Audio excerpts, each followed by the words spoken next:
everybody, and welcome to Great O'Clock this evening here on Remembrance Day, Veterans Day. Very special Great O'Clock tonight. We have a special co-host, Mr. Fred O'Ban, very good friend of mine, very great businessman, and a veteran of the Canadian Army. So we're going to be talking to him about veterans and entrepreneurship, and we're going to have other veterans come on and talk about their entrepreneurial journey.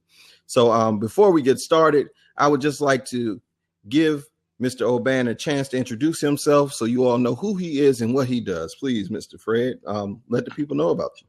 Well, thank you, Gerald. And pleasure being here, as always. Gerald's one of my favorite guys to follow on Blab. I'm Fred O'Ban. I'm the CEO and founder of Strategic Red Team Consulting, which is a business consulting firm here in Ottawa, Ontario. Although we don't do work in Ottawa, we mostly do our work in Arabia, Far East, the U.S., places like that. And of my 13 associates on my team, 10 of them are combat veterans, and all ex-senior officers like myself. And what we do is we bring some, not put too fine a point on it, some military discipline to the business planning process. We're not saying we replace what you're doing in business. We just bring certain tool sets that don't exactly always exist in the business world, especially things like mission analysis, competitive intelligence, wargaming, red teaming, and some very interesting leadership tools. And I retired from the military after 34 years and 10 combat tours on 4 continents. And I have a marvelous singing voice, according to Gerald. Yes, absolutely. He's quite the crooner. You know, Dean Martin and those guys would have been in trouble if Fred did not pick up the gun. That's all I'm going to say. Yeah, Dean Martin without the mafia connection. So, you know. Oh, man. And I am Gerald DuBose. My company is the New Wealth Order. We help entrepreneurs create a winning culture and implement value-driven sales and marketing strategies to increase profitability and productivity. That is who I am. That is what I do. So right now, we are definitely going to talk to Mr. O'Ban about being a veteran in, just his journey. And his story is quite compelling. I know some of it, but I would like for you guys to know a little bit about a good friend of mine here. So Fred, tell us a little bit about your journey into, actually what led you to go to the military, because you have an extensive educational background, actually. Yeah, I guess my education is reasonably on the higher percentile, you might say, but I don't look at education as being, the end all and be all. It's just one of those journeys that you take, regardless of whether you're in the military or not. It's what you do with it afterwards. And I've never been one of those guys that equates intelligence and education or vice versa. Both have to be in balance.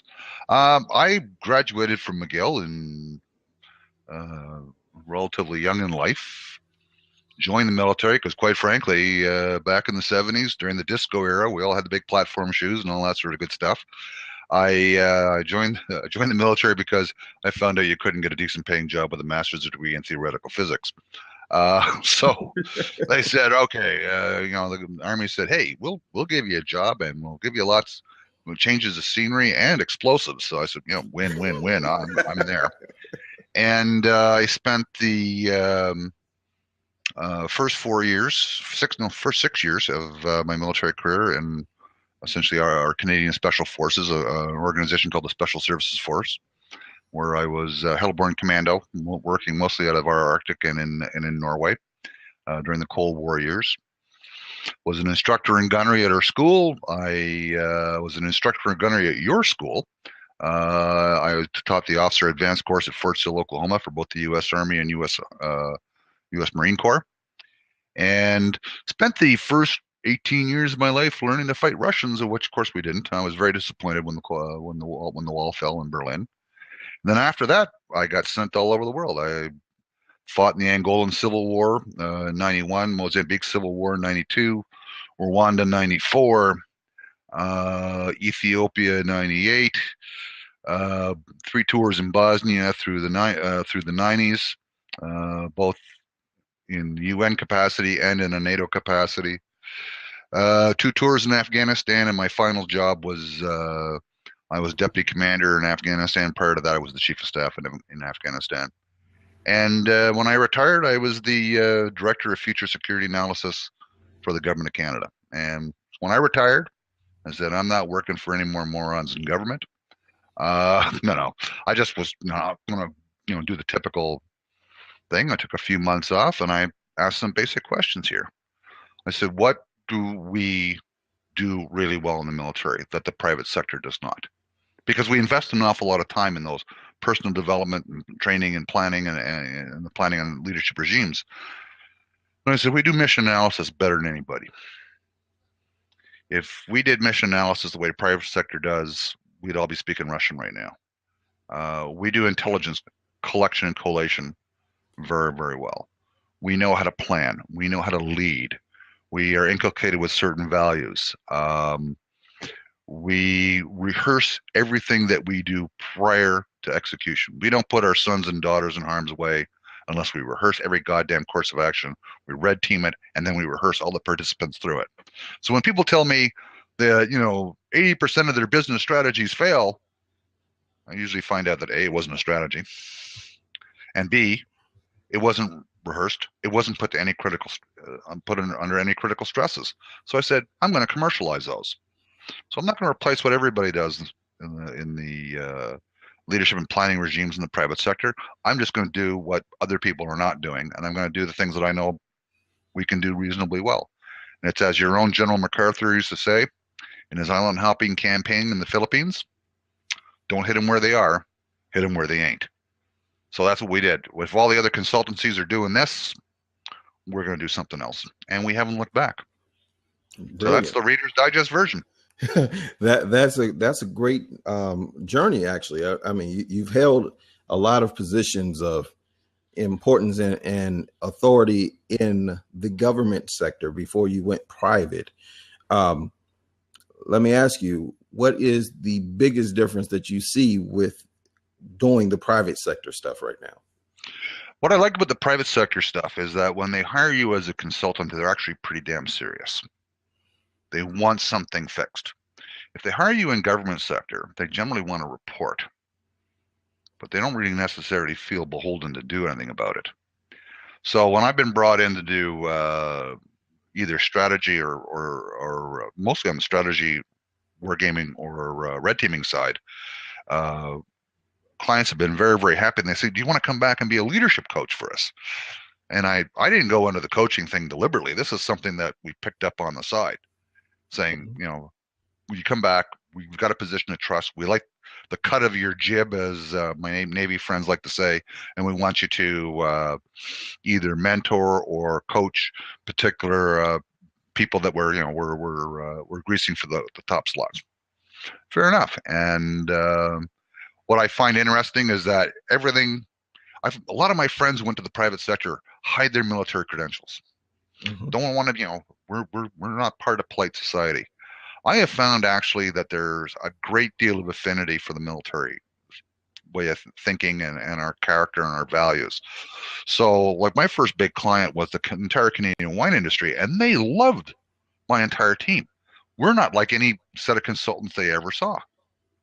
And we talked about the other wine industries as being adversaries, about being enemies, and we're not going to here to, massage them and become good friends in the same marketplace. No. We're going to take some of their market share, and they like that aggressive attitude. They like that mission-centric view of life. Mm-hmm. But I also found that they were, every time you're with these guys, they're talking to you about leadership things. They're talking to you about strategy things, and you're telling them, the equivalent issues that you had in the military, and they eat that stuff up. Right. What I also found with my American clients, every boardroom I go to, you're going to find 2 or 3 guys that have some previous military service. Mm-hmm. So in terms of just pure spectrum and population, that's going to happen in the U.S. Right. And what I find absolutely amazing is that, first of all, you can have much easier conversation with these guys. You immediately go into the whole war story, regime. People, that's what veterans do. They trade war stories, and you have an almost immediate affinity with them. But the other cool thing is you can always go back to them and say, okay, you're saying you have this challenge, this either leadership challenge or this strategy implementation challenge, and this is what you said you were doing. So let's jump in a time machine here. If you were back in uniform, what would you have done that? And they usually say, oh yeah, you're right. That part would have got me fired. Yep. Exactly. So why are you now doing it in the private sector? Right. Everything that you have learned, I say this for any veteran entrepreneurs that are looking at this recording, everything you've learned from boot camp to command and general staff college is marketable. Everything you've learned in that spectrum, first of all, if you want to get hired, but also if you want to start your own business, everything you've learned in your military service is something you can turn into money. Wow. Now that's a powerful statement. That is really powerful. And I think that's something that people can take away from this if they take nothing else. John has a question here. He says, given your history, Fred, what makes the experts call on you? I'll put this up in the window so you can see it. What makes the experts call on you, especially in your past as you traveled to hotspots across regions in the globe? I think that's a very general question, John. I mean, I don't mean to make light of it, but every time I've got a new client, it's not necessarily, it's always been for something different.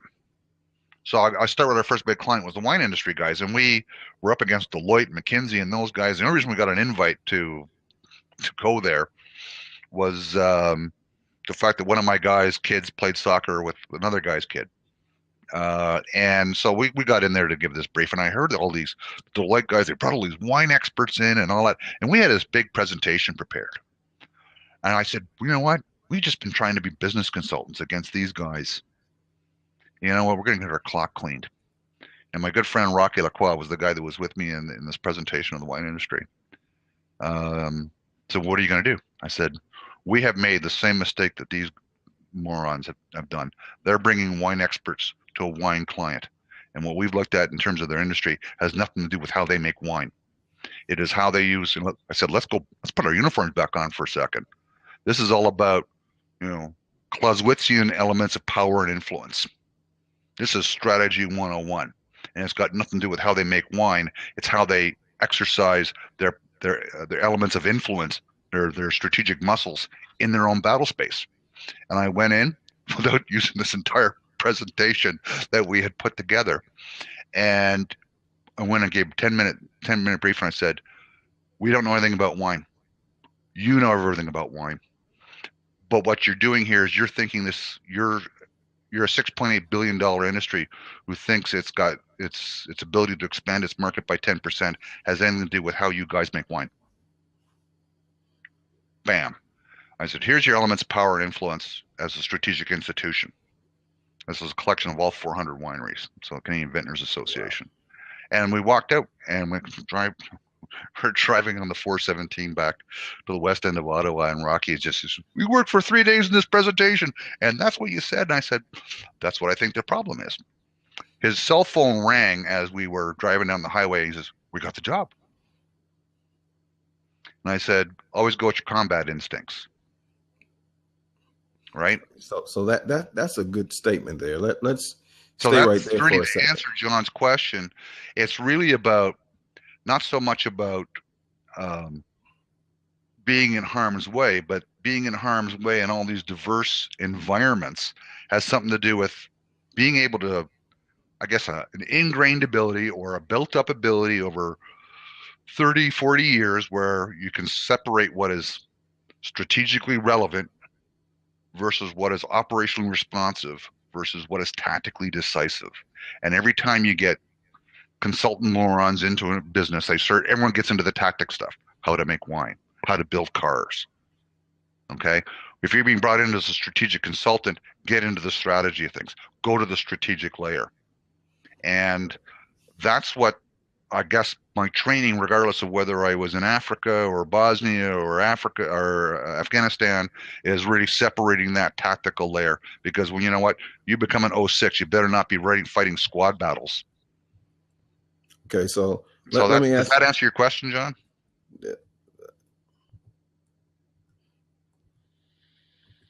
Hey, Evangelos just joined us. Welcome to the room.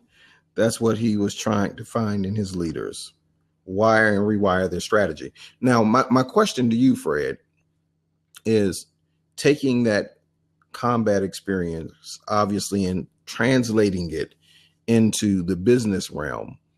Um, what is the main pitfall that you've seen for smaller companies, the up and coming companies? What is the major pitfall that they have? For startups, you mean? Yeah, Or for for smaller for companies. smaller organizations? Yes. I would say that I would equate most of their difficulties as a startup. If I had to pick one out of the last 5 years being the most common, would be the first principle of war: selection and maintenance of the aim.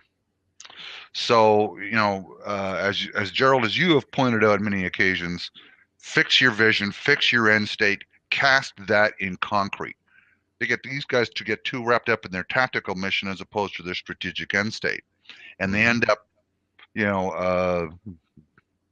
uh, being squirrels, tactical squirrels. Every time there's something there, they get distracted very easy. Selection and maintenance of the aim. Establish your strategic aim, and then select that, and then maintain it throughout the course of your business. A lot of these startups die early because they fail that first principle of both war and business. Wow, that is true. I mean, a lot of people are all over the place, which is why they end up all over the place. I say that a lot. If you're all over the place, that's exactly where you're going to end up. And they All actually over the need to place. sit back too and do one of the first things that we do when we get into a battle space. Okay, especially if we used to call the Roto Zero guys, theater activation guys, you go and you're the first guys in. It's happened to me on a few rotations like that. And when you get in, you have to actually survey your battle space. What is my area of action? What things do I actually control? What is my area of influence?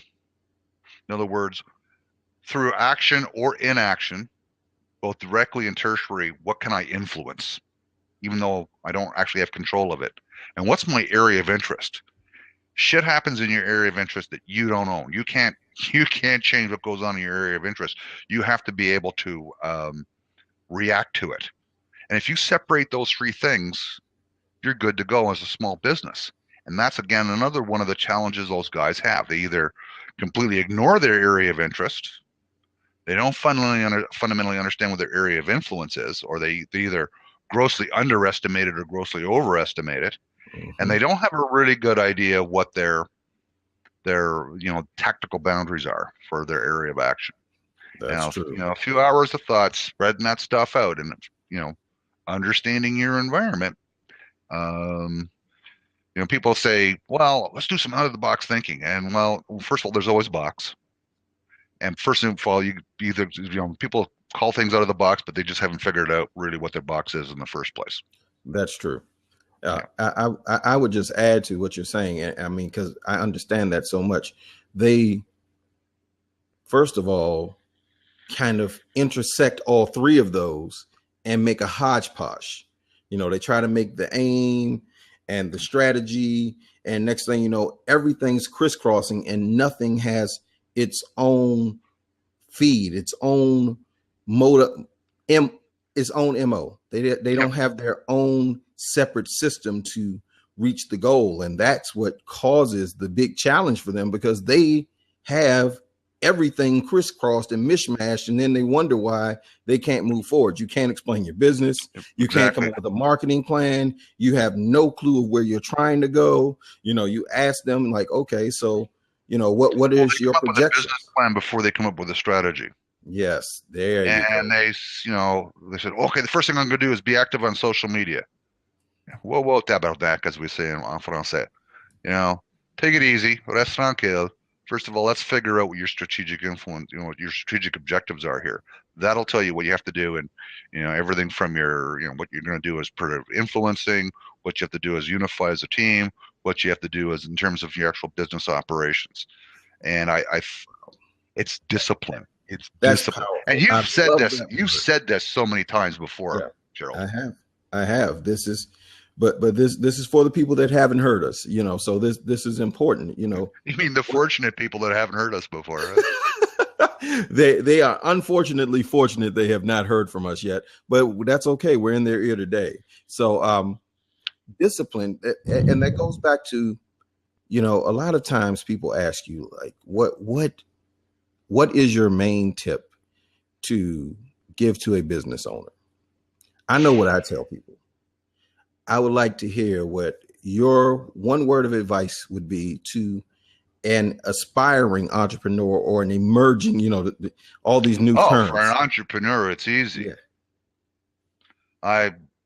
First of all, stop buying business books, buy history books.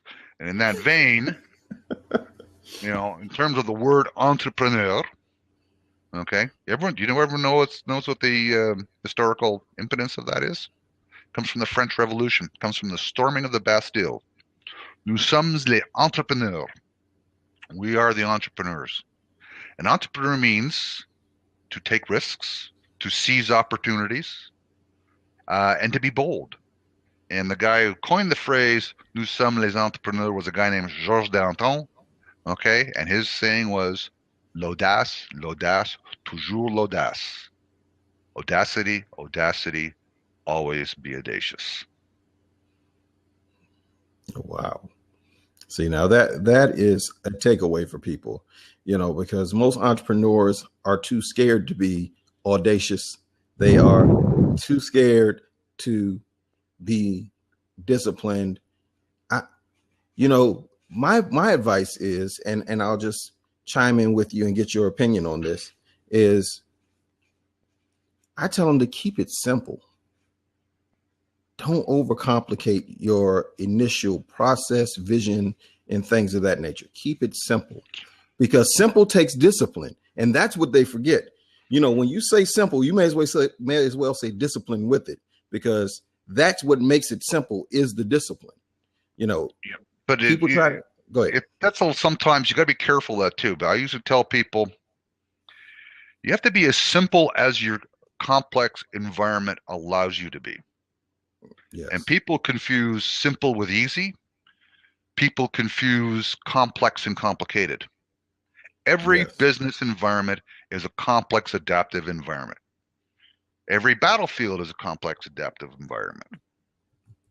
Your job is to bring as much simplicity as is required to reduce the degree of uncertainty in complexity. But don't make it complicated. Just because something is complex doesn't mean you have to be complicated. Every strategy, Sir William Slim used to say, all the greatest strategies, whether in business or in battle, can be drawn on a single page. It has to be communicated by leadership in a single page, in a single drawing. Okay? And that's about as complex as your strategy needs to be. Business plans can be complex.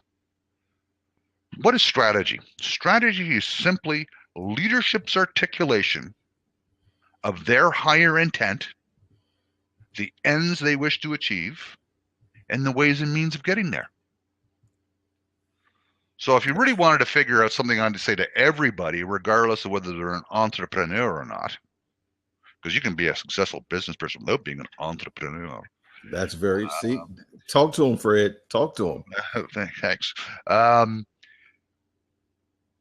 Is that strategy without leadership is like a broken pencil.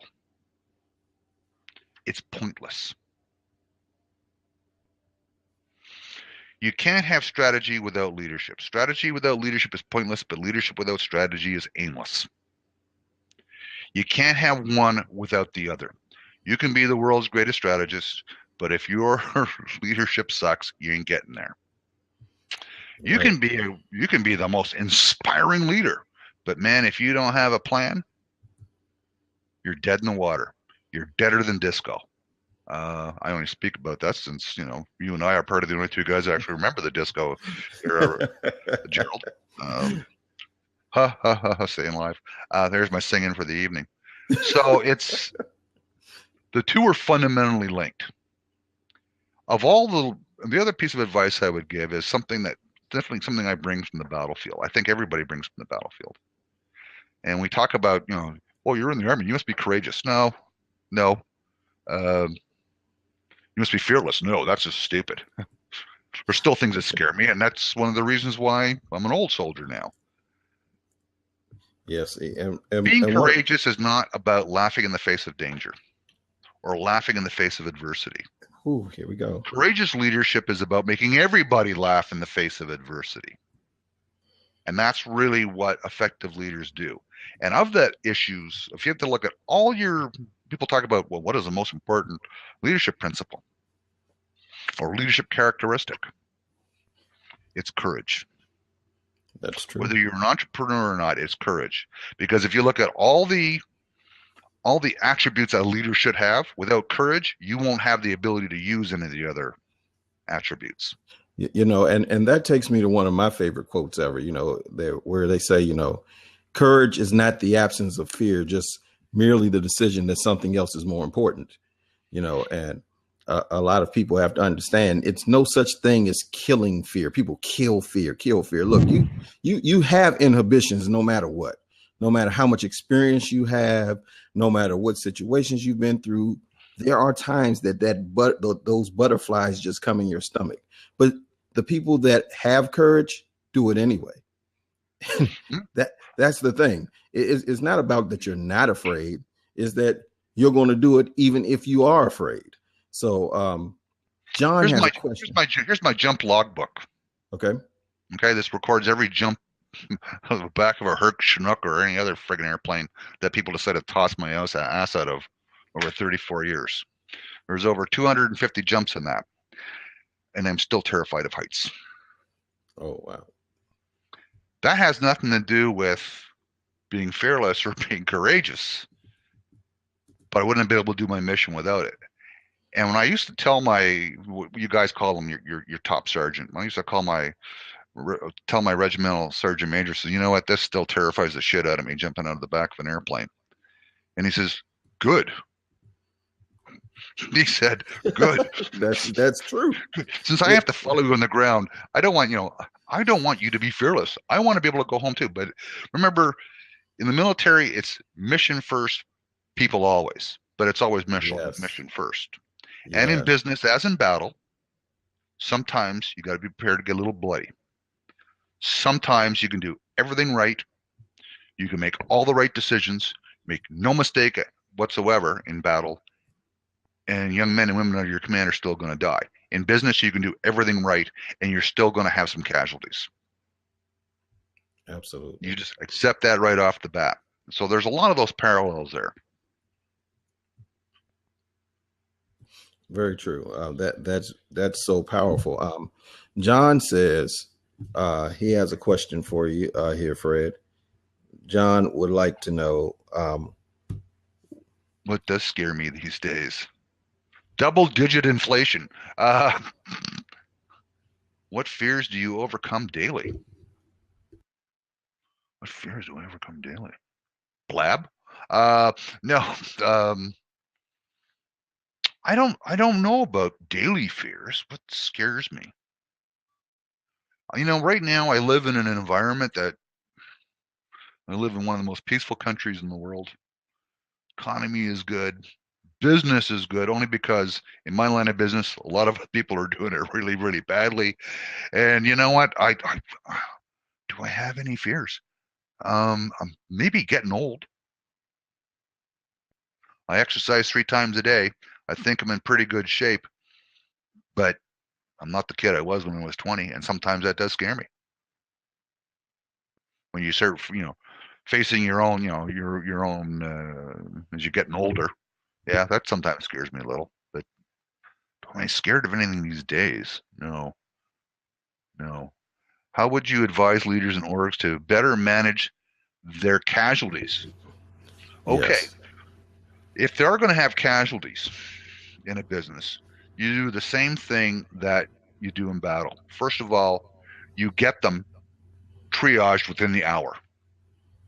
In other words, immediate triage. So in business, what you do is if people have failed, they have failed because either they didn't have the right skills or they didn't have the right tools or whatever. Fix it immediately. First thing you do when you have casualties, in business or in battle, you do an after-action review. What could we have done better? Team, and this is not you, the boss, saying it. This is everybody saying it. How do we prevent this guy from becoming a casualty again? Okay, so he doesn't have the right skill sets. Guess what? You're going on a course in a business school, or you're going to go take an online course, or we're going to bring in more talent, or we're going to do some capacity building, or we're going to get some better equipment. But that's what you do, and that's one of the ways that you manage that casualties. You turn the casualties into a positive result. You turn them into a mechanism, not just for lessons learned. You make it a issue for institutional and organizational learning. That's powerful. I mean, I hope some people out there are actually taking notes on some of these great strategies and information that Fred is giving. You know, Fred has a lot of background in helping turn some major companies around and get them on point with some things. And we have a couple of things here. Fred, we have a question from Evangelos, my good friend Evangelos. Evangelos says, do you think General Patton is the best business advisor if you take him seriously? No. I would, there's a lot of, if you wanted to follow a general and come up with business parallels, there's two I would choose from. One would be Douglas MacArthur, and I would immediately read both volumes of American Caesar, Part 1, Part 2, written by William Manchester. Okay? This is really about the balance between leadership and strategy. The other one would be anything written by Sir William Slim, who was actually Field Marshal retired, Sir William Slim. So if you ever watched that Bridge over the River Kwai stuff, he was the commander in India that did all that special op stuff in Rangoon and Burma and places like that. First of all, both excellent writers on leadership, excellent writers on strategy. And they equate well to the business world. In terms of General Patton, Patton was a good tactician. He was actually a poor strategist. Was Patton a good leader? Well, he certainly motivated guys, but the equivalent of General Patton would be Ross Perot. He will run a company successfully until he breaks it. Successful leaders don't slap their soldiers. If they had followed Patton's plan for the invasion of Europe, people would have been dead. He was going to go for the Pot of Calais, not Normandy, not things like that. Patton played little games, especially with other leaders, at the cost of his own men. He put his ego in front of mission. No, I would be one of those guys that say, was Patton a successful tactician? Yes. Was he a successful general? Yes. Was he the best leader in World War II? Hell no. I would put guys like McNaughton, Seals, Bradley, Slim, and MacArthur well ahead of him. But he was colorful. Great answer. Coming from Mr. Fred O'Ban, Canadian military veteran, entrepreneur, and just all around great groovy kind of guy. groovy. Yeah, I took it back to the disco era for you. No, that's pre-disco, man. That's He's groovy, we're all. I'm a child of the '50s myself, '50s and '60s. So I'm not sure what year were you born, Gerald? 75. Get out of here. Yes. Really? Oh, you are a child of the '70s. I was born in '56. Wow. Okay. What do you mean, wow? Because I wouldn't think that. You know, it's you look good, brother. That's a compliment. Oh, okay. Someone else said wow. Oh no, I turned 60 next year. Get out of town. Yep. Okay. So what we're doing today, just to let everybody catch up, we're honoring veteran entrepreneurs, and we have Mr. O'Ban as our special guest and co-host. If anybody has any questions, you could please just type it in the sidebar over there, and we will definitely get to it. And I see B more, and we have Miss Vicky Fitch in the house. Well, hello, Red, Team Red in the house. And B Moore has a question for you here. He says, in heated situations, do you find it best to stay present or what they call in the In the moment? moment. Kind of depends on where you are. And it depends on the level of command. And let's talk about governance, authorities, responsibilities, and accountabilities that you exercise. Within a larger company or as in a large military organization, one of the biggest problems that I had with my subordinate commanders, like company commanders and battalion commanders who were under me, was that they kept trying to fight their platoon and sections battles for them. And you have to take them by the face, pull them aside and say, let your guys fight the close fight. You're being paid to fight the deep battle so that when they're ready for that battle, you've prepared that battle space for them. And I give the same sort of advice to business leaders. Now, doesn't regardless of what level of command that you're at, and command is not a dirty word. You don't have to command. I'm just saying, be present, exercise authority, responsibility, and accountability, which is really what command is. If you get ambushed, okay, a high threat situation, you could be on the roads in Kandahar and somebody leaps out and goes, boo, and here's an IED for you, or you're in an ambush. One of the things I was taught very, very early on in the jungle fighting in Angola was, if you're in an ambush, first of all, if the guy has an IQ higher than if your enemy has an IQ higher than the average pistol caliber, if you any way you think is out of that ambush, he's already thought of, and he wants you to go there. My old sergeant major used to mentor me. He used to say, "Sir, when you're in an ambush, first of all, return fire, win the firefight, take a few seconds, calm down, have a smoke, then decide, then react.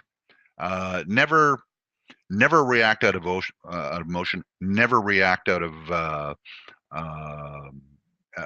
from a knee-jerk reaction, because that's what your business competition is wanting you to do. There's an old saying. Here's the business equivalent. One of my Oban's axioms. Forget which one this is, but in business as in battle, the deadliest prejudice is thinking that your competitors are dummies.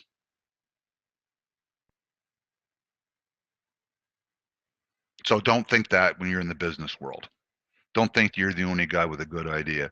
Don't think there isn't somebody who's going to try to cut you off at the knees. Yes. That is tweetable. I know. I tweet that all the time. In fact, I'll have to look that one up. I think it's. You may have to retweet that one tonight. I may have to retweet that one tonight. That it's Oban's Axiom 198. There you go. Yes, there it is. Oban's Axiom 198. People, I love it. It almost goes along with that saying. One of we've shared so many conversations about leadership and just how business should be done and people's mindsets and what gets them in trouble. And one of my favorite quotes I ever heard kind of relates to that, some of what you just said. He said that if you are content to begin with doubts, you will always, if you are content to begin with certainties, you will always end in doubts. But if you are content to begin with uncertainties, with doubts, you will always end in certainties. So it's just that type of thing where a lot of people don't act because they have to figure it out first. And they never end up doing anything because they're still trying to figure it out because they need to be certain before they do something. And along those lines, there is a military parallel here. Before we start planning, I usually sit down with my intelligence staff and say, what the hell is it that we actually know? Not only what do we know, how do we know what we know in terms of source of information? And that's, Gerald, along the lines of what you're saying, where a lot of these, a lot of young startups don't necessarily understand what that means. Because if you don't know something, like in battle, we go out and we find that information. The commander lists something called is commander's critical intelligence requirements. Before I give any more frickin' orders, guys, to the planning team, I need some more information. And I'm going to get, and I will send guys out to fight for it if I have to. Well, don't be afraid to fight for information when you're a young startup or any sort of business. You may actually have to put your business at risk to find out certain things. There you go. Is that useful? That is more than useful. I hope people are really taking notes and utilizing this information. I mean, this is stuff that they would have to pay a lot of money for. You know what? And that's one of the cool things too. And if there got any veterans out there, especially if you're a 20-year man, 30-year man or woman, you're probably retiring on a pretty good pension. So you know what? Use that time and that income, since you don't have to do this kind of work to put food on your plate, to sit back, suck back, reload, come up with a plan, come up with a business strategy, figure out what things you can bring from your military career to this private sector battle space from the profession of arms, and say, okay, how can I make money? I reiterate, everything you've learned is sellable. All you got to do is figure out the right market to bring it to. Can you say that? Don't copy what I did, though. Can you say that one more time for the people? Just one more time. I think you need to give that to them 3 times so that they can digest it. Everything that you learn in the profession of arms, in the disciplined profession of arms, is sellable. It's marketable. Take some time when you retire or when you're moving into that new private sector battle space with full polite society and say, what can I bring to that battle space that nobody else has brought yet? What particular things have I learned, has been inculcated in me? What disciplines, what capabilities do I have can I use to make money? Because everything you've learned is sellable. It's marketable. You can make money from it. Now, if you want to be a mercenary, sure. I mean, you could do that too. But I'm saying actually entering the private sector, I would invest in some business training just so that you can actually communicate some of these things to this new environment. But you know what? It's not a big transposition. One of the things, especially if you've been in a leadership position in the military, everybody you probably met in the military is a very good communicator. You have to be. Nothing worse than 1,500 guys that don't understand what you just told them. Right? Yes. So you, without even knowing it, you're already an accomplished public speaker. You were already an accomplished inspirational speaker. You just don't know it yet. Every time you are saying, okay, boys and girls, we're going to go out and we might get a little bloody in this one, but we are going to be victorious. You've learned how to inculcate, inspire confidence. You've learned how to communicate the essential elements of your leadership challenge.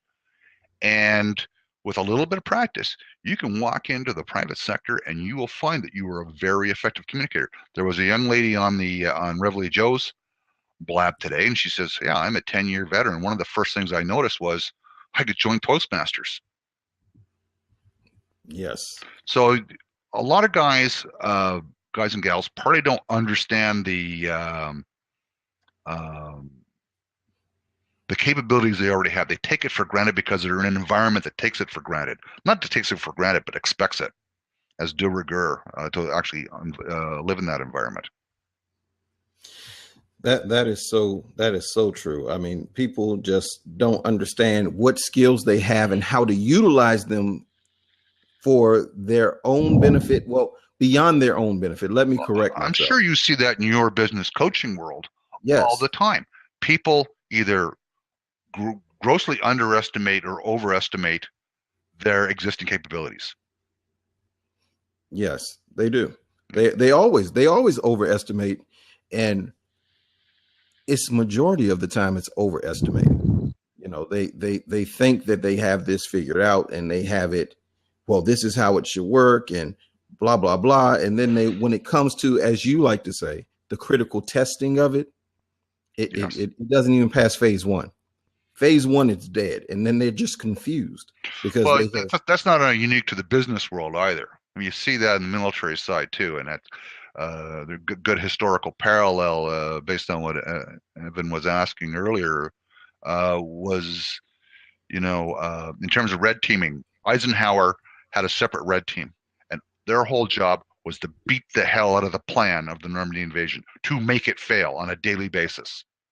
And they found 400 things that needed to be fixed in the plan. And Normandy was, for the most part, a real success. Even the problems they had in Normandy, the red team had already found them. So that means that even though they became a problem in Normandy, they was already inculcated the plan. There was already in the commander's mindset of how they were going to deal with it. Market Garden, the airborne invasion of Arnhem. If you ever watched that movie, A Bridge Too Far, which actually was a movie too far because it just had just about everybody in the movie industry in it. But it was reasonably historically accurate insofar. Why was it such a disaster? Because Monty's plan, and him and General Browning's, they did not want that plan red team. They did not want to put on critical stress. Even in the Normandy invasion, Monty absolutely hated the fact that Eisenhower was using subordinates to beat up his plan. So there is a military parallel there. And you're right. You see that's in business as well. You see a lot of people who either create a business plan that is either a self-fulfilling prophecy or sometimes a self-licking ice cream cone, and it gets the kind of results you expect.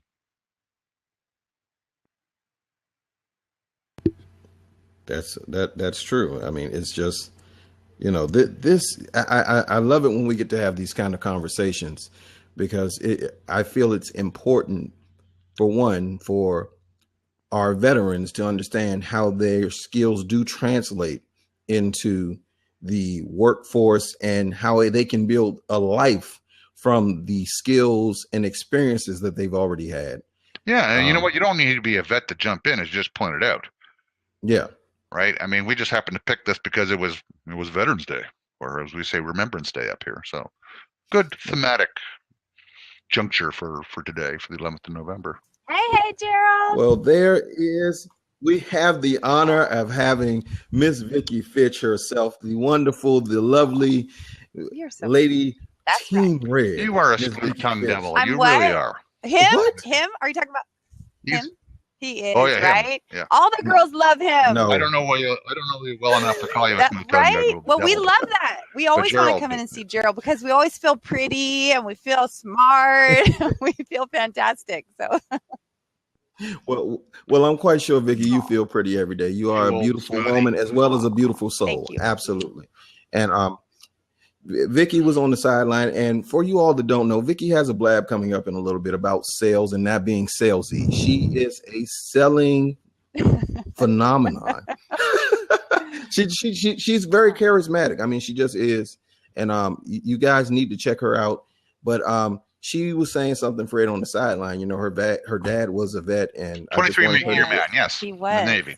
Yeah, and that's what you were saying. I loved some of the stuff that you were saying too. That and what you talk about taking that pension and taking the opportunity to then create something and learn a new skill set. My dad dove into the entrepreneurial market when he left the military and he started a trucking business.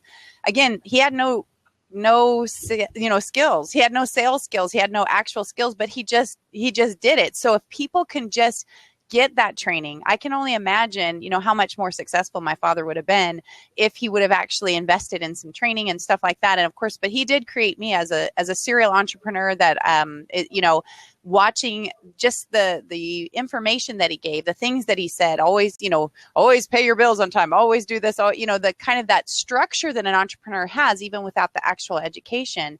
But I just love what you said about telling people to get some training, get some information, invest in yourself, because that's what can really change what happens in your life, from starting here and moving forward. It just makes all the difference in the world. Oh, absolutely. And if you go into the business world without some sort of universal translator to that world, you've already learned more about planning than most people in the business world will ever understand in the military. Why? Because we make sure everyone in the military is trained the same way, and we send them to the very high-end institutions to do that.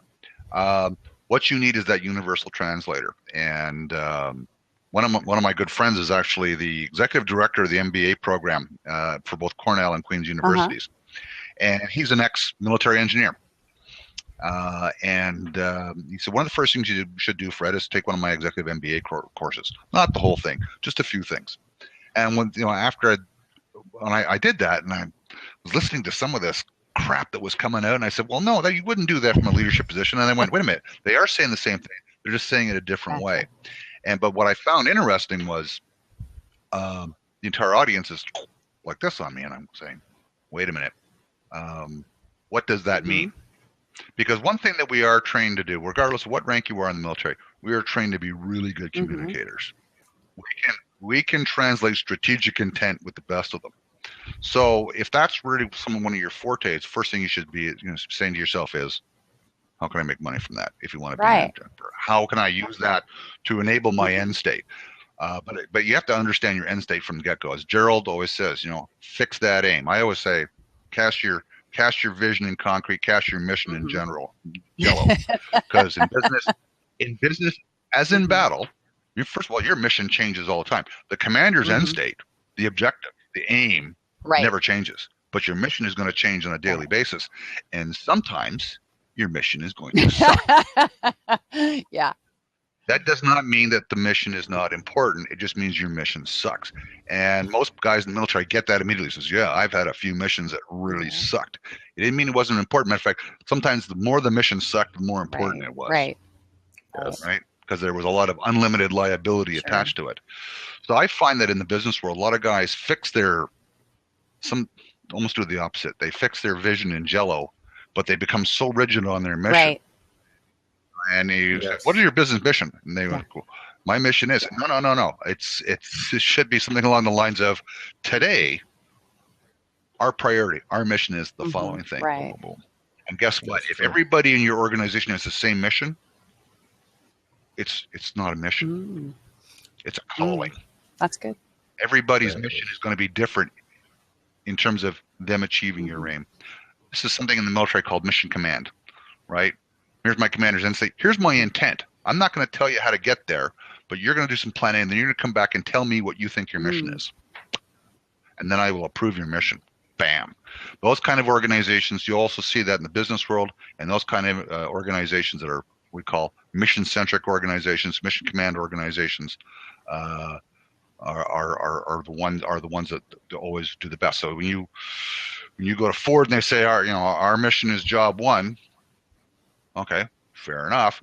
But you go to every section of Ford, you will actually see this is how we enable job one. FedEx does the exact same way. The guys flying the airplanes have a different mission than the guys running the mailroom.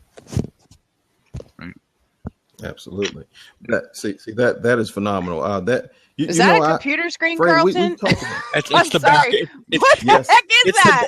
It's the back of one. It's my arrangement. Like a Mack truck, my friend. I want that. If I take the hat off, then I look a little bit like Wilson from Tool Time over the fence there. Or where's Waldo? Or no, wait, it wasn't Ziggy. Wasn't it Ziggy that was always doing this? Yeah, peeping over the fence. And was what was that guy from World War II? I'm not that old. No.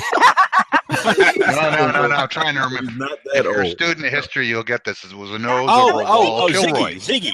That's Kilroy. what I said. Kilroy. Come on, Kilroy. Fred. Kilroy, yeah, that's what Vicky was talking about. Kilroy. It was Kilroy. Team Red is Kilroy. on it right away. Kilroy is Team here. Red There you got it. go. She was like, wait, Ziggy. Kilroy was here. Kilroy. That's right. It was Kilroy. It's That's once right. a year Veterans Day, in honor of Vicky, who I've never met before. I had to drag out my old Navy hat, so it's still in the Thank closet. you, I heard that, Carlton. so Is that that's Big the Big E? E, which is On no your cap? more, unfortunately. That's the Yeah. Big E. Carlton, I'm That's following Big you Easy. just because of that, my friend, and Excellent. that Mack truck of a screen you got there, because I want to Excellent. come Well, over and play with that thing. That's my second. That's the smaller screen. The bigger one's here in my front of me, gosh. so it's the smaller one. Is that what Um, we call screen envy? Because I'm pretty sure. You call it whatever you like. Either that or he's getting residuals from Dell. So Right?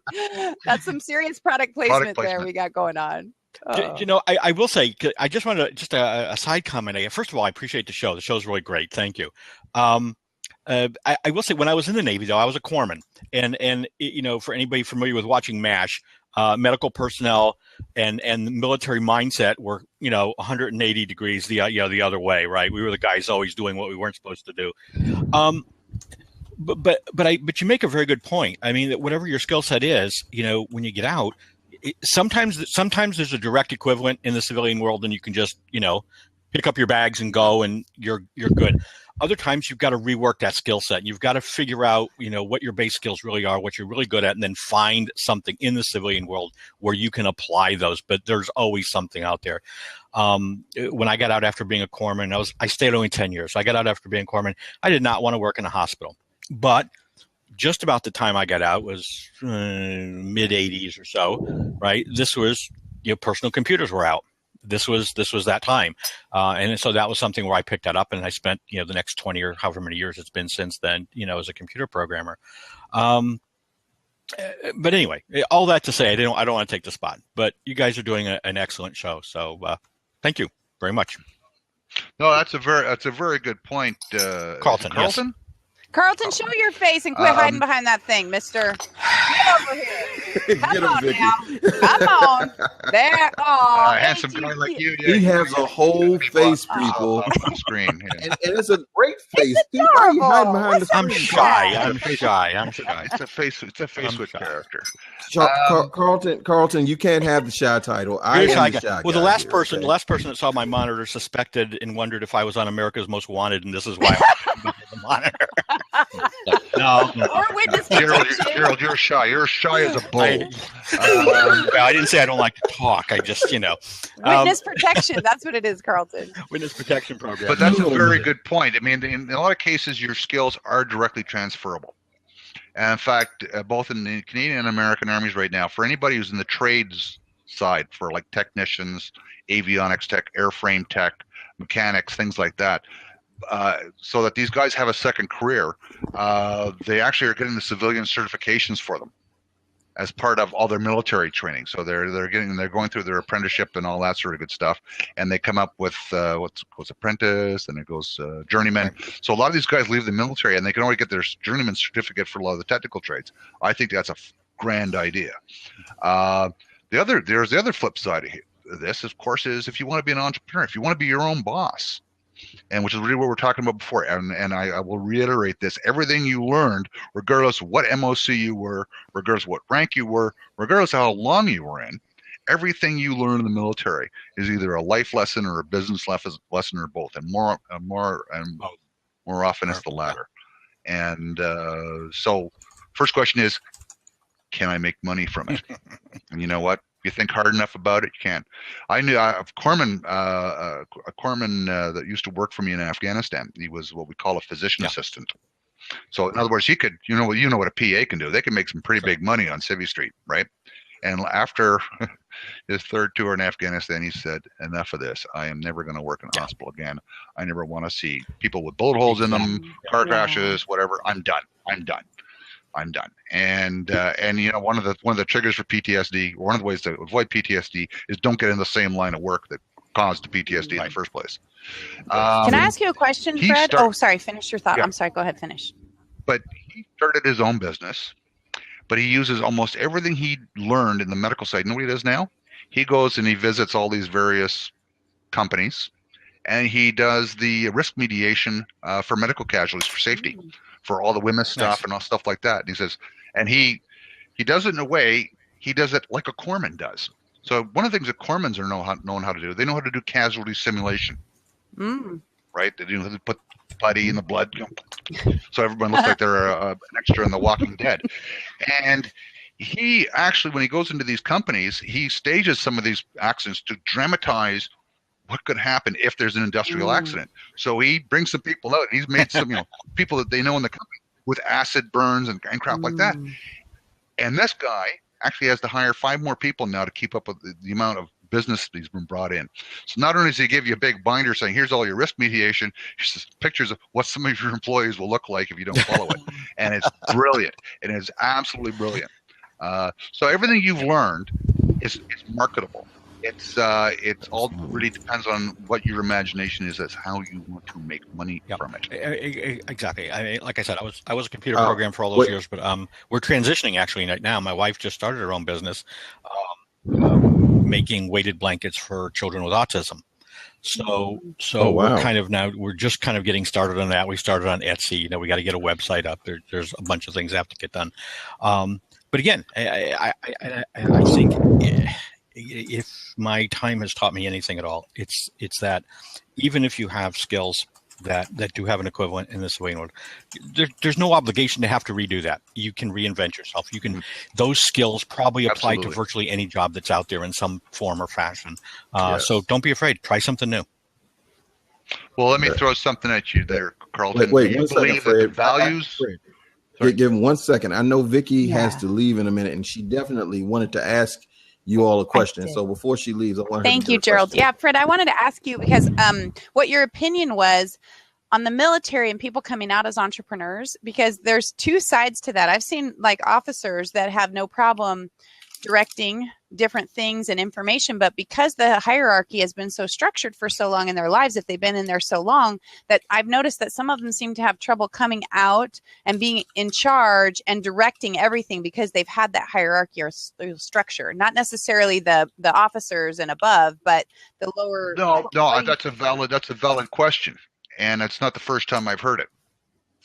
Because first of all, hierarchies aren't a bad thing. Mm-hmm. What people do with them is BAD. Okay, and that happens whether you're in uniform or not.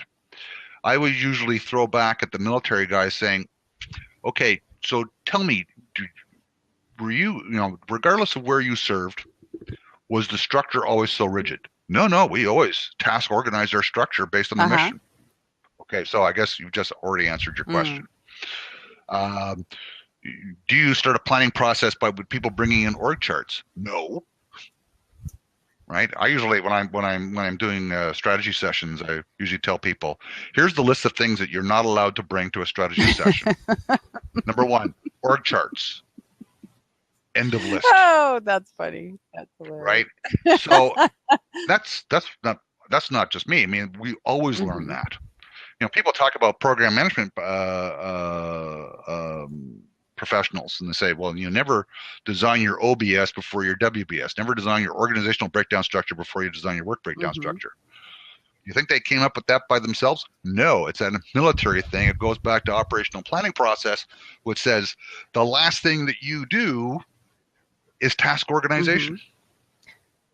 So why do you now in a business first, and that's what some of these guys do. They do it when they leave a combat unit, one of the first things they do when they go work at National Defense Headquarters or the Pentagon is they start designing org charts. You didn't learn that in the field, so why the hell are you doing it here? You didn't learn it in the field, so why are you doing it in your business? You have to make sure that any organization is adaptive, right? And it has to meet those 8 hallmarks of adaptability that you learned on basic training. Right. And so, impart those to your business. Absolutely. Now, do some people get rigid in terms of title? Yes, because we are a conservative organization. No, I think it's more, I think they need a little props. They need to feel good about themselves that they're in charge. Yeah, they want to pound their chest a little bit. They want to feel. I mean, I see it's like, I'm in charge. Well, yeah, I mean, there's a bit of that. There's about that, right? Like the whole thing with the titling in general. First of all, if you are a sole entrepreneur, and I'm going to say this, and we've said this on several occasions. This a lot of times. I know exactly what you're going to say. Yeah. If you are a sole entrepreneur, what other reason other than ego would you be calling yourself CEO? Chief Executive Officer of what? There's no organization. So maybe that's kind of like a psychosomatic thing from being in the military, that you are not in charge of yourself. But if you use the term CEO, remember, CEO has got some legal connotations to it. As you know, as Gerald knows, I get called in by a lot of joint venture partners and say, we're going to invest in this business, but you're going to go. One of the reasons we're going to give them money is because you're going to go out and mentor these guys for, and help them with their strategy for 4 or 5 months. I said, okay, no problem. And one of the first things I see when you walk in, the CEO of one, and I said, you know what? That's one of the first litmus tests that these guys shouldn't give you money, because you don't even know what the term CEO means. CEO means that you can be fired by the other board members if you lose the confidence of the board. So where's all your other board members? For instance, I'm a CEO and founder of my business. That means that I can be fired by my other board members. Right. I'll still be the founder. Right. Exactly. I That's can what I still was be the going to say. president. I'm just not allowed. I don't have the authority, responsibility, or accountability to spend money anymore or do marketing or those sorts of things. Yes. Right. So when people use the term CEO, one of the first questions they say is, okay, so where's the CFO? Where's the COO? Where's the CMO? Where's the CTO? Where's the CIO? And just ask them for their minutes from last month. Oh Right? yeah, Exactly. absolutely. Isn't that the truth? Where's your board? Funny. Where's your board of governance? Yeah. Because if you have an executive board, most businesses, especially if they're going to be registered through DIFC or any of those sorts of things, means that they also have to have an advisory board. Right. So where's your advisory board? So and So it takes a few minutes to inculcate people. Call yourself president. Call yourself Grand Poobah. Call yourself Shah of Shah, Light of Lights, Masticator of your enemy's rectums. Anything you want, but don't call yourself a CEO. timeout. I have to call a timeout on that one. Fred. We need a slow motion instant replay of masticators of your enemy's rectums. Ass chewers.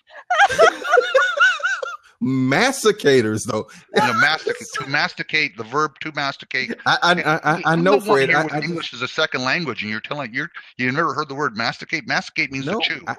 Hey, Maybe look, I'm a poet. this might be I know the word. This might be a to hear it Canadian. over Might be a again. Canadian thing. I don't know. That's some $10 words you're popping in there, mister. And then you throw in the rectum, and we're all like, say, what?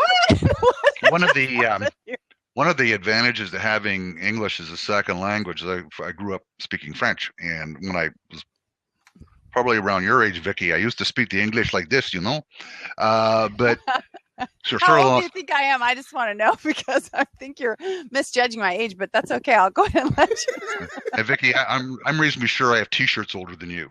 Oh, you're so sweet. I'm not saying they fit. I love it. Wait, don't be too happy there, Vicky. You don't know how old his T-shirts are. It can't be that old. It cannot be. How old are you? Some of them are 25 years old. They say death before dishonor. That's right. I'm only 21, right, Gerald? That's it. So what the hell were we talking about? Right. So when you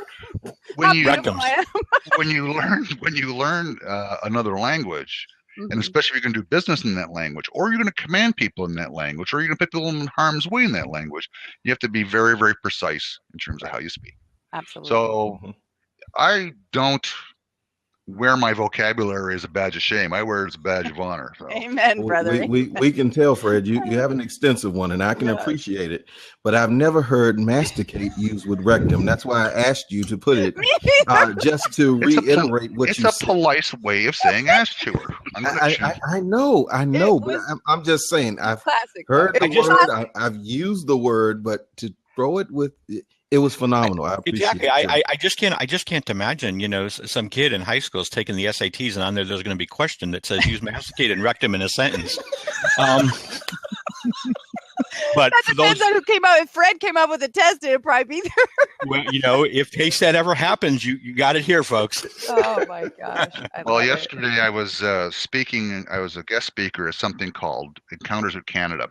This is something that's put together by both the Memory Project and Historica. And I was one of 6 speakers during the day. And what they do is they take 25 of the best high school students from every province in Canada. So first of all, these kids are annoying to begin with. Okay, so they're they're the high achievers, and they all been brought to Ottawa, and they spend a week here in Ottawa, and they'll go to Remembrance Day, and they actually go to a Senators game tomorrow night. They actually take care of these kids, and then they bring in a lot of veterans to talk to them. And it was a really great day. I was the one to talk about what it was like to go from Cold War to peacekeeping to full-blown war. And I talked to them for a couple hours. And then my good friend Dee Brasseur, who was Canada's first female fighter pilot, she came and talked after me saying, hey, you know what? Don't tell me about your glass ceiling. Let me tell you about being a fighter pilot in 1977 as a woman. Those kind of things. And it was great talking to these kids. But then they start asking you questions about battle, and you start losing it sometimes where you go, well, what was Rwanda like? And you go, well, you get there and there's 9 million people whose only mission in life is to use your nipples for target practice. It was a really bad place. And then you go, oh yeah, these are high school kids. Fred, I really shouldn't have said Fred, that. your references, your metaphors are so powerful, though. I have to. They are power. They are metaphors that no one will ever forget that is watching. I can't. I have these visuals in my head. I'm having trouble. I'm Masticating rectums. You know, this is. We're supposed to be talking about veteran entrepreneurs. Everybody. I don't know what the Army was like, but I know in the Navy for certain. This goes back, years. Anybody that was ever in, I heard this speech too. I'm getting ready to go home on shore leave for the first time. The chaplain is there, in the mess hall with everybody, giving advice and saying, guys, when you go home, when you're sitting down for Thanksgiving dinner with your parents, and you need somebody to pass the butter, please don't describe it. And for those of you that don't understand that, well, you're going to have to. If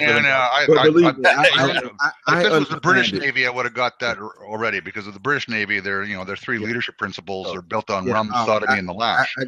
Hey, look, I know we have Miss Vicky has to run. We want to thank her for jumping in. She has to go and handle her business, but thank you so much, Miss Vicky Fitch. You are so a pleasure meeting you, Vicky. I'm going to put you here on the follow list.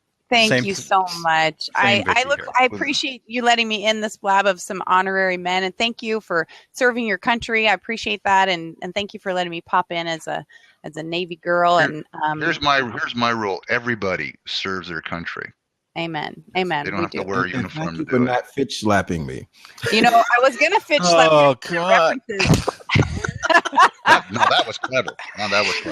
That's my hashtag. So, Fred, hopefully you guys will pop into my blab after you get off this one. I'd love to see you guys in there. We're going to talk about sales and how to sell without being salesy or sleazy, and we won't use any nipple or anal references at all. No nipples, no rectums, folks. They won't be there. But I hope in the words of Arnold Schwarzenegger from Terminator 2, this does not help our mission. Go ahead, Vicky. You got like 2 minutes. We love you. I know. Thanks for stopping in. Thank you. Take care. Bye-bye. So I was going to ask Carlton a question. Okay, I remember the question now. One of the things I get to speak to a lot of veterans groups too about how do you, when you're going to retire, what do you do next? Yeah. And one of the things I hear or I usually counsel is on the issue of values and character. And I do believe, I fundamentally believe that our core military values, our core military ethos, just our values and our natural proclivity to do things with style and aplomb, in and of itself, is a business enabler, is a mission enabler for business. Do you feel that you're, aside from being a core man, your core values from being a Navy professional, from being a military professional, from being a disciplined member from the profession of arms, was a mission enabler for you to go into business? I do. As a corpsman, I can think of one trait or one virtue in particular that I seem to find lacking in general in the business world a lot of times, but I don't want to be overly critical. As a corpsman, and I imagine this is true as somebody in the infantry as well, the worst thing in the world that somebody can do to me is to try and BS me when they don't know something, or when there's a problem and try and hide it because they think it's going to make them look bad. I found that quite a bit in the business world. This seems to be almost the normal behavior of a lot of people. And that's definitely something that through my time in the military, I had a very low tolerance for, and I think that that's helped me again in the business world. I think whether you're running a company or whether you're working for somebody else, especially the latter, most people that are running companies may not like to hear bad news, but they would much rather hear it up front and when you know about it than find out about it 2 months down the road and then wonder what the hell happened. Yeah, so that one for sure. But I definitely think a lot of the stuff that I learned in the military, absolutely. I think I would have been lost without it. I went in, I was fairly young. I didn't know anything, which is probably the case for everybody that goes in for the most part. I spent 10 years, so I came out a very different person than I went in. So yes, a lot of the core values in terms, and I hate to sound like a Boy Scout, but when you talk about honesty, you talk about integrity, you talk about doing the best that you can, you talk about understanding, like you said, that sometimes there's a shitty job to do, pardon my French, and you've got to do it. When you talk about loyalty to other people, to people working alongside of you and to helping other people, when you realize that there is no purpose in, how do I want to say this? There's nothing special about getting the limelight, certainly not about stealing it from somebody else that's earned it. And again, and generally bullshit artists are very quickly defended or detected in a combat unit. Certainly on a ship they are. Yes, absolutely. I mean, it's not something that you really can hide. And normally your leadership sees if you don't know something you need to know, they fix it real quick. Again, yes, and that's one of the things that I learned very quickly, in the Navy. If you don't know, say you don't know.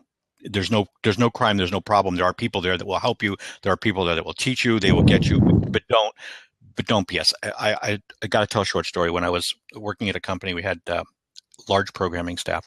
When we did interviews, they did it in probably not the best way, but it was a very military sort of way. They filled the conference room with 15 programmers. Then you had one poor scared candidate at the end of the table, and we go round robin and ask questions. Every time it got to me, I would ask a question. I had a question in my back pocket, and it was a question that I absolutely knew that person would not have the answer to. And I would ask that every time. And after a few times, a couple of the programmers came to me. They said they were frustrated with me. And they're like, why do you keep asking that stupid question? Nobody is ever going to know that. It's so obscure. And I said, yes, that's exactly the point. I want to hear the candidate say, I don't know. I want to see if there's honesty at the other end of the table. As soon as he tries to BS an answer, I'm done. We're done. Yeah. Because I've got to be able to rely on somebody. When I say, "Where's the project?" If you say it's 80%, I don't want to find out later it's 20% or some other bizarre number. So anyway, yes, that's a long answer to your question. Sorry. Well, I always thought the Navy had a certain affinity for this, because everybody in the Navy, if they're not actually involved in a fighting system on a ship, they are involved in damage repair, damage control. Yeah. And there's nothing more dangerous than a guy that doesn't know his duties in damage control. The entire friggin' ship. Yes. And that's why they drill. So we do the same thing with explosives. We do the same thing with anything to do with combat safety, fratricide, stuff like that. And but it's you mentioned trust. Yes. And that's where I trust, respect, and loyalty. One of there's two things I like to address what you just said. First of all, one of my first CEOs said one of the best things you can do as a leader, just to make sure you don't have a bunch of drooling sycophants on your hands. It's one thing to be a sycophant, but if you're a drooling sycophant, it's really bad. Or if you've got a bunch of yes men, is occasionally say something outrageous and see if anybody takes you to task on it. Yeah. And boy, did I take that one home, especially when I was teaching in the States, because if I was teaching U.S. Army officers in Fort Sill, they would, you'd say something outrageous and they take you to task on it. We have an argument. And then when you're having syndicate discussion with Marine Corps officers, you'd say something outrageous and they go, hooah, and they'd write it down. It's like, okay, guys, all right. Oh, that was nice. Because I'm the boss guy, this doesn't mean you have to do everything I say. The other thing was a guy named General Mike Jeffrey, who was, he's a general now, but he retired, but he was a captain when I first met him. Mm-hmm. And he's one of the smartest guys I ever knew. And when he was commanding officer of the 3rd Regiment Royal Canadian Horse Artillery, I was his operations officer. And I used to just absolutely laugh my ass off when new officers would arrive in the regiment. And he would sit them all down and he would ask them some skill testing questions. And the first one he would always ask is, gentlemen, do I have to earn your loyalty? And they would all sort of look at each other. And then one guy would say, well, yeah, I think so. No, guys. No, I don't. Actually, read the first line of your commissioning scroll. It says, we is trusting your loyalty. Bam. Okay. Signed, Elizabeth. Wow. Okay. So no, you're now joining an organization where we demand your loyalty. Do I have to earn your respect? And then young guys would think about it and they go, no. We have these things called the Queen's Regulations Orders. You have your general code of service discipline that says, no, we demand respect. Mm-hmm. Do I have to earn your trust? Yes, that's the only thing I really have to earn on a combat unit is your trust. So now that you're brand new here in this regiment, I'm going to ask you for a leap of faith and trust. But I will demand your respect and I will demand your loyalty. And one of the things that I've mentioned to my commercial clients, this is the mark of a high functioning team. One that demands mutual loyalty from each other on a team, that demands and exercises mutual respect of each other, but constantly earns and refreshes that trust. And that's a high functioning team. And, and it's not one or the other. All three have to be working. And you know what? If you don't display mutual loyalty to the people you work with, up and down, you don't enable mutual respect up and down, then it won't matter how much trust you have got. There was Gerald looks like he likes that story. Touching on that was great. First I do want to look at the time. It is 9:37. We have went past the hour and a half, but I have to welcome my brother John Haynes, Mr. Regeneration, has just jumped in so that he can speak to the wonderful veteran entrepreneurs that we have here. My good friend Matt Crane just came in the building. And Ali Hemraj. So we're going to go for about 5 more minutes here, but I wanted John to get a chance to talk to you guys and ask you guys some questions himself. Besides, we all have to go to Vicky's blab and harass her, right? Yes, we have to go harass Vicky, and I have to get ready for another blab myself. So, no, man, I'm happy to be here and celebrate with you all. It's a tremendous opportunity to be in the presence of these veterans. And Fred, I was just asking so many questions because, I mean, one, I respected you from the moment I met you, but to hear your story, yeah, man, you're welcome. To hear your story was phenomenal, and to know that you've been in some of the hottest spots on the globe, and to realize you lived through that and then you flourished through that is monumental.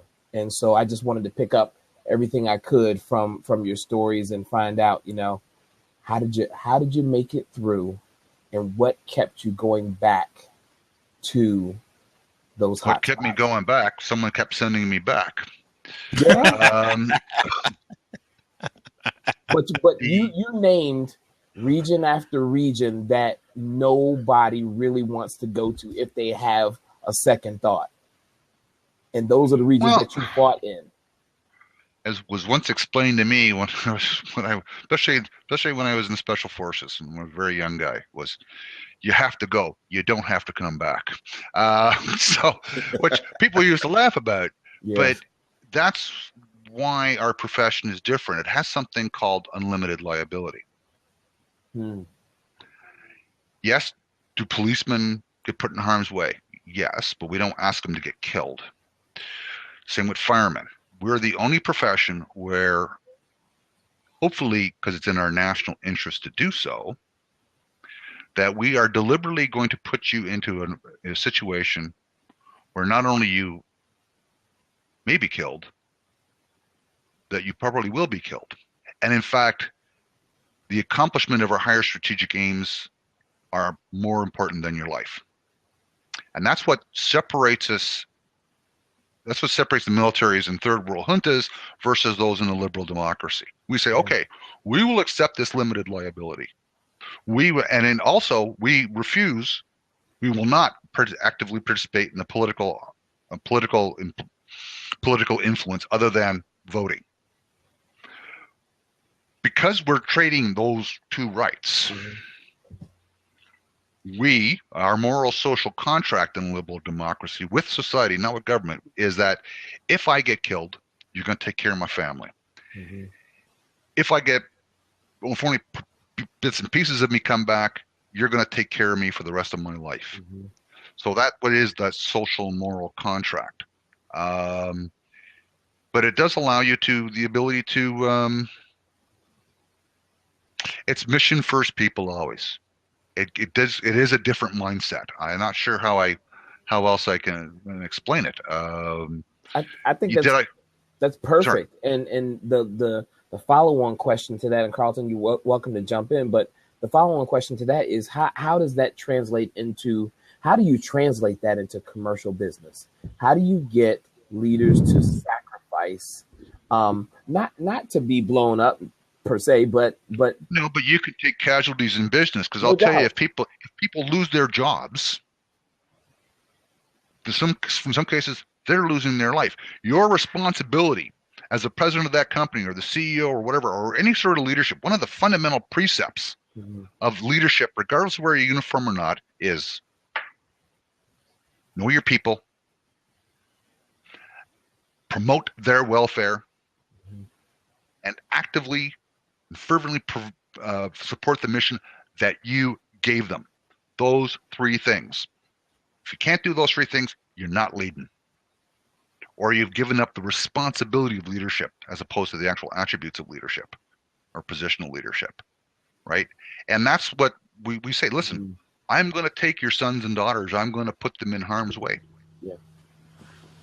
Because it's our mission to do so. But if you get hurt, we're going to take care of you. Yeah. And John understands that as a corpsman. The entire U.S. Carlton, sorry, when he was a corpsman, these guys live and breathe for getting you to a doctor within 1 hour, regardless of how serious your injuries are, because they know if they get you there with a doctor within 1 hour, regardless of where you were killed on Earth, your chances of surviving have increased tenfold. Absolutely. You know, and these got that, and they will kill medics to get a casualty to a doctor, because that's the nature of their mission, right? That is powerful. That is powerful. Carlton, do you have something to add? Not that would make that any better. No. Here's a story you might put things in perspective, John, and I use it in the business world as well. I think I mentioned it earlier.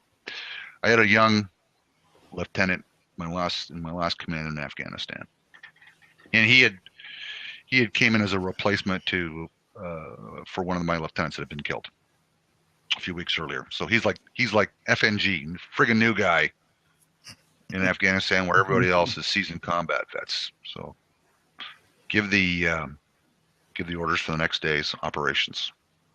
And I'm doing my last circle of the wagons there at night, and I see him on the back ramp of those Lab 3 with his flashlight, looking at his maps, reading his notes. It's dark 30, and I said, Lieutenant, what are you doing up? Why aren't you asleep? He said, well, tomorrow's my first day in battle, sir, and I don't want to screw up. I said, was there something wrong with the plan? Did we not rehearse it enough? Do you not understand it well enough? Nope. He says, sir, I'm just worried that if I screw up, some of our guys are going to get killed. And I said, Lieutenant, you can do everything right. You can make absolutely no mistakes. And young men and women in your command still might die. Yeah. But a sure shit, a whole lot more of them are going to die if you don't get arrested.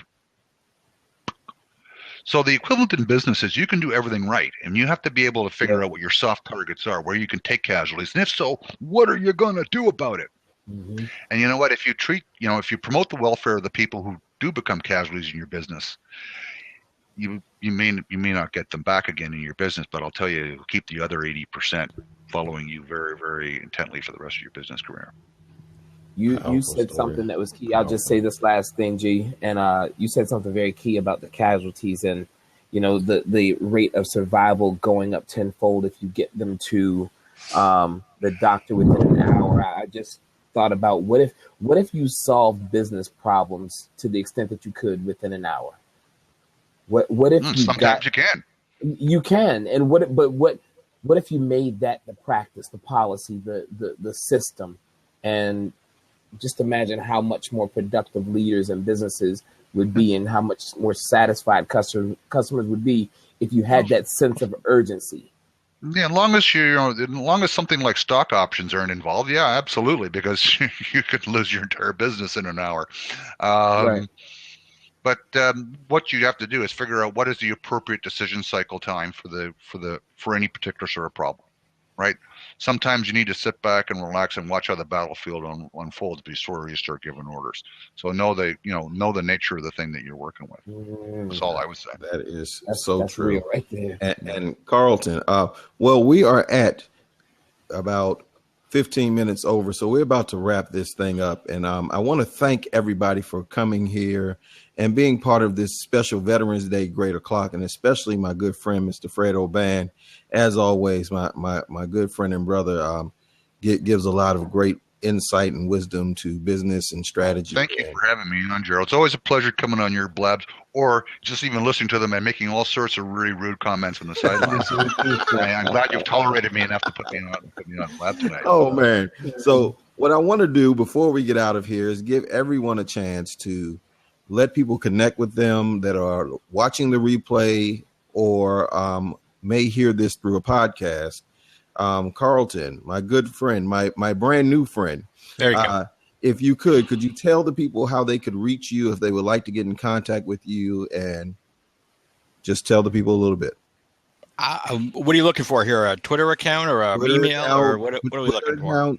Anything you want to give them. Matter of fact, I'm already following you, Carlton. Apparently, I'm your 6th follower. 6. I got 6. You're an egg. My lucky number. Yeah, sure. Again, we have a company called Red Barn Blankets. We make weighted blankets for children with autism.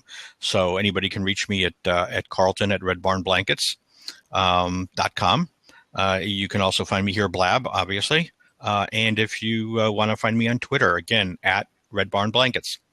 Oh, okay. All right. And Gerald, thank you again very much. And Fred, pleasure speaking with you as well. And John, we didn't get a chance to talk too much, but maybe next time. Yes, Excellent blab. Thank you very much. And don't hide behind the screen next time, Carlton. Even I'm afraid I actually like the screen though, Fred. It's like pretty cool. Like it's kind of like, what's he doing back there? Well, it gives me, the scary thing is I don't know what he's doing behind there. I usually have the monitor up just a little bit higher, somewhat like that, and people will say, well, could you lower it so I can see more of your head and where this is going to go? And I'm like, well, more head's always a good thing. So down the monitor, and there we go.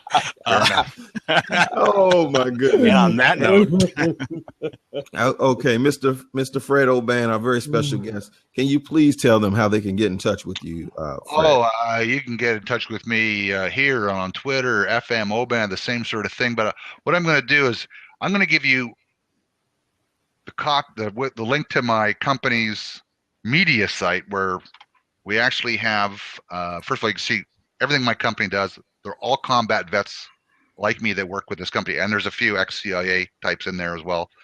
I have the lady who used to do social media for the CIA, which is very cool. And there's such a thing. Yeah. No, there isn't. There you go. But what I have given you the link to is my O'Ban's axioms. If you don't want to know what my, the in business as in battle type thing, they're all listed there. So if you want to, some of them are a little flirtatious, some of them are a little irreverent. But I believe that those, if you're looking for my pearls of wisdom in terms of being a veteran and being an entrepreneur, you'll find my little one-liners and my pictures in there, and you can find the rest of my business stuff in there and what the things that we do. But look at that page; it'll at least give you a laugh. Can you give it a read, because some people may not be able to see the feed? Just tell them www.stratredteam.com. All right, awesome. Stratredteam.com, people. And if you are looking at this, you will see the feed, by the way. Absolutely. Yeah. And Mr. John Haynes, please, sir, let the people know how they can reach you. Yes, sir. Yes, sir. So by day, I'm a VP of HR for an energy company in Arlington, Virginia. And at all other times, you can find me as a leadership coach on Instagram at John Haynes III for the third, on Facebook at Regeneration LBC, and on Twitter at Regeneration LBC. And I also have an About Me page at John Haynes, Haynes III. And I'm author of Me in 4 Seasons, a journal for your journey of change, on Amazon.com and Amazon Europe. Thank you, my brother. It is well appreciated. And I would like to thank everyone again. Thank you so much for being part of this very, very special Monday. And I want to thank Carlton and Fred and everyone that's listening to this that served and made this country a place where we can have the liberties and freedoms to do the type of things that we do. It is so appreciated, and I wish you all much success. And if it's anything you guys are doing that you may need some help with, if it's a way that we can help, please contact me. And the way you can find me is at Gerald, the letter D, NWO. So GERALD, like Ford, with the letter D, NWO. That is my Twitter handle. If you would like to find me anywhere else in the space we like to call cyber, you can find me at thenewwealthorder.com. That is thenewwealthorder.com. And that's how you can find me. And if you would like to join us live for the next one, you can catch us on Mondays at 8 p.m. and Wednesdays at 8 p.m. for another great o'clock. We will see you soon. So, and I would, before you press stop recording, yes, I would add to the audience out there. Okay. I've known Gerald since the day I joined Blab. We've become instant friends, and I will tell you something right now. If you're not following him on Blab, you're not watching his show on Blab, you're watching the wrong stuff on Blab. I appreciate that. That warms my heart. Thank you so much. I see that John agrees.